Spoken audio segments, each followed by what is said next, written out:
కుడి చేతుల పైకెత్తి చిన్న ప్రార్థన చేసుకోండి. ప్రభు, నా ఫ్యామిలీ నాకు ఇవ్వండి, నా భర్తను నేను దక్కించుకోవాలి, రక్షించుకోవాలి, నా పిల్లలు ఆశీర్వాదకరంగా మారాలి. ప్రభు, పానాల పండుగ నీ సేవలో నీ సన్నిధిలో ఉన్నాను. చేతులకు ఎవరికి వాళ్ళు నిలబడద్దు. ఎవరు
భూమి మీద పుట్టిన ప్రతి మనిషి చనిపోవాల్సింది.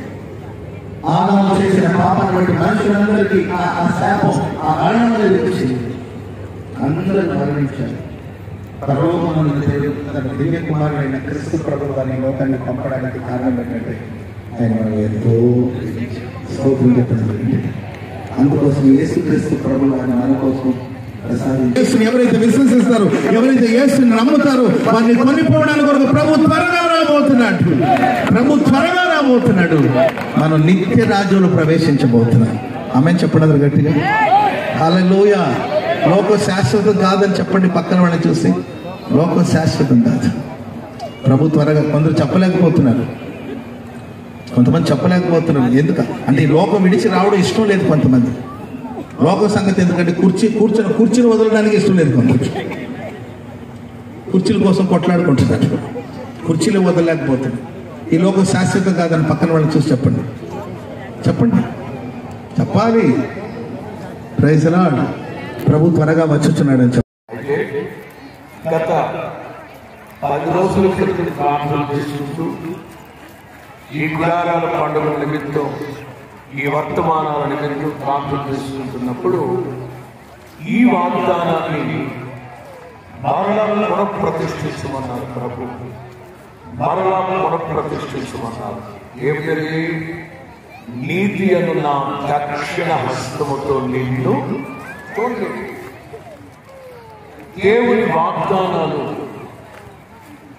సమాజానికి ఇవ్వబడ్డాయి, సంఘానికి ఇవ్వబడ్డాయి. రాస్తూ అంటారు, మేము దేవుని వాక్యాన్ని బోధించినప్పుడు అది మనుషుల వలన కలిగినది కాదని, దేవుని వాక్యమని మీరు విశ్వసించారు కనుక ఆ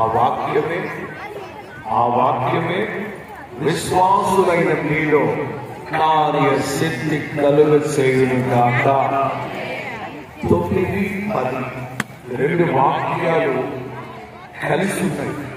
ఈ కలగంలో ఉన్న ఒక చిన్న పదాన్ని మీరు గుర్తు చేస్తారు. అదేమిటంటే 9, 10 కలిసి వస్తున్నప్పుడు